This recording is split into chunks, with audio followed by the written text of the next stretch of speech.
Hello, it's me, Coco, and in this video, I'm going to show you what I ate during a typical day during a 10-day Vipassana meditation course in the US. So there's this thing when you're taking a 10-day meditation course, you tend to think a lot about the food. It's one of the few things that changes from day to day, and the food is a huge comfort. And then there's something kind of funny that people do where they will tend to put things together in unexpected ways. You just can't help it. You're just thinking about the food and what you're gonna try next and what are they gonna make you. And what I'm gonna show you isn't necessarily what would be typically served, but maybe you would be able to whip up at a center, maybe in North America. I am very curious what menus are like in different Vipassana courses around the world. So if you have been to one and you remember what you ate, please put it down in the comment box below because I would love to know. This one is a North American center and the menu will reflect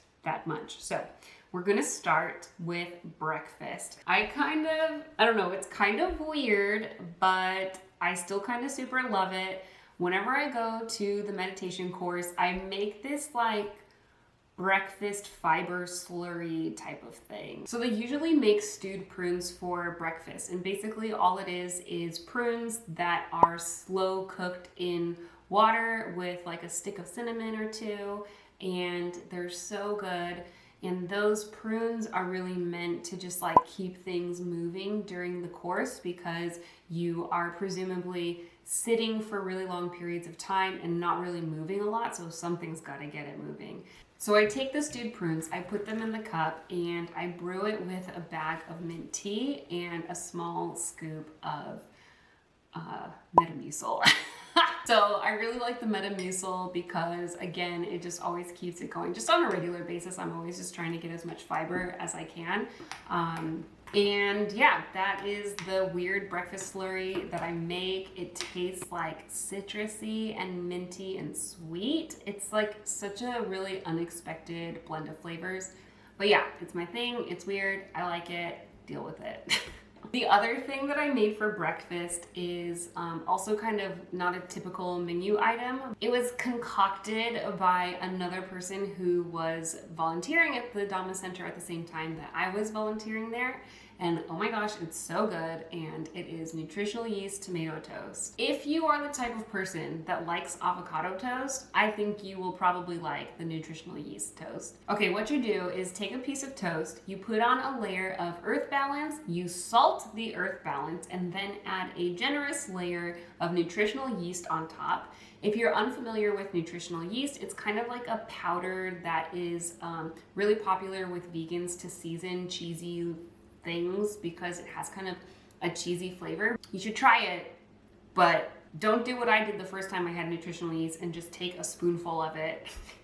That would not be good, but just sprinkle a little bit on top of your food or make it into a cream sauce or a cheese sauce, and oh my gosh, it's delicious. My mouth is watering. After you put on the layer of nutritional yeast, you put on a layer of diced tomatoes, and then on top of that, some fresh cracked pepper. This is my favorite thing that I had for breakfast during the meditation course because it didn't really weigh me down the same way that granola with peanut butter and banana did. And one time I tried to make a peanut butter banana smoothie by smashing it with a fork and mixing it with the soy milk, and it was not good. I really needed a blender in that moment. If the staff doesn't put tomatoes out for breakfast, you can ask them and they will probably do it for you. Highly recommended. And then I would also have a piece of fruit or two, and that was my breakfast.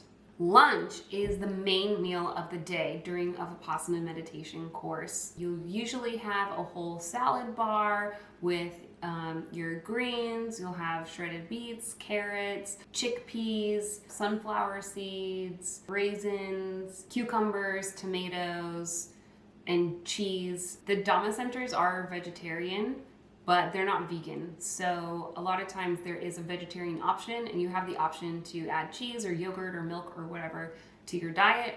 But if you are vegan, it's actually a great place to go because automatically a lot of the meals there are by default vegan. That was a huge surprise and relief to me the first time I went. The main dish for every day changes. One day, you would not believe this, we I swear, we had Beyond hamburgers. We had like a full hamburger day with a Beyond Burger patty, and I was like, are you guys serious? It was really good. Very much enjoyed it.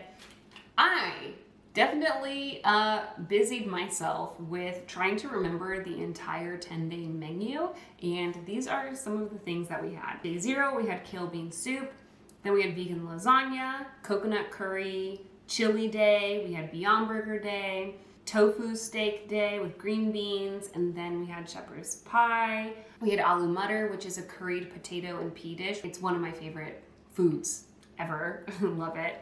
We have burrito day, we had chana masala day, and then we had some other thing like goulash. I don't remember what it was called, but it was really good. All of the food is really good, and I felt 100% spoiled by the volunteers there. Thank you to everybody who worked on that course. The food was amazing, and we felt 100% taken care of. Anyway, back to the food for lunch.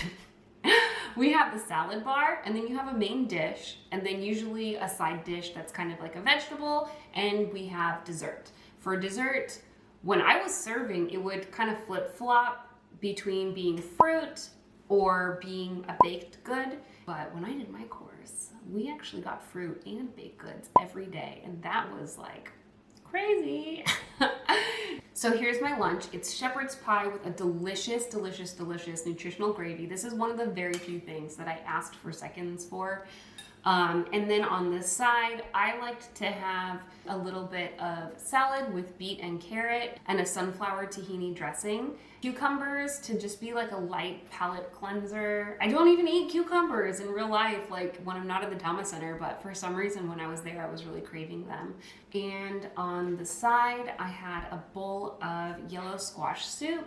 And for dessert, a little bit of fruit and a brownie. And oh my God, guys. The brownie that I'm showing you here is, I mean, it's a vegan brownie. I'm sure it's really good, but the brownies that they made at the Dhamma Center, I never had a brownie so fudgy as that brownie with the crispy edges.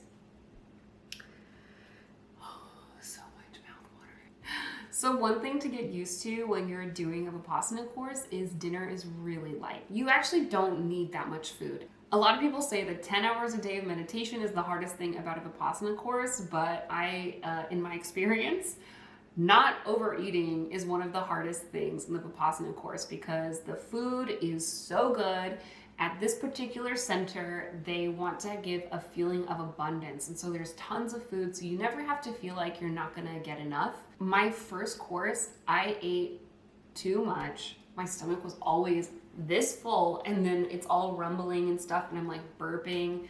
That was really unpleasant. So if and when you go, just be sure to just try not to overeat. Like, don't do it so much that you're really, really hungry, but the less you eat, the better. Goenkaji says, eat so that you still have 25% of your stomach not full, and then that's perfect. For dinner, there is no dinner. If you're a new student, you get to have tea with milk and sugar, whatever you want, and fruit. But if it is not your first time taking the course, you're considered an old student, and old students can only have tea without milk for tea time. So I didn't get to eat a lot during that time. So that is what I had for breakfast, lunch, and tea time at the Vipassana Center. All centers have different menus, and even menus change from course to course or even season to season. So what I described might be really different from what you have at your course, but I know that food is a really big concern for a lot of people going into Vipassana meditation courses, and that's why I wanted to make this video, to show you what the eating situation is like. If you like this video, give it a like, and if you have any questions or comments about the food there, go ahead and pop it in the comment box below, because I love getting comments from my viewers. And if you want to see more content from me, hit that subscribe button. But in the meantime, I got some food to eat. I'm not at the Dhamma Center anymore. I can fill that stomach right up. And if you have any Vipassana specific questions, please let me know, because I love talking about this stuff. It's one of my favorite topics that I have talked about since I even started the channel. So if you have any specific questions, pop them in the comment box below and let me know what you want to know about Vipassana meditation. All right, I'll see you in my next video. Bye.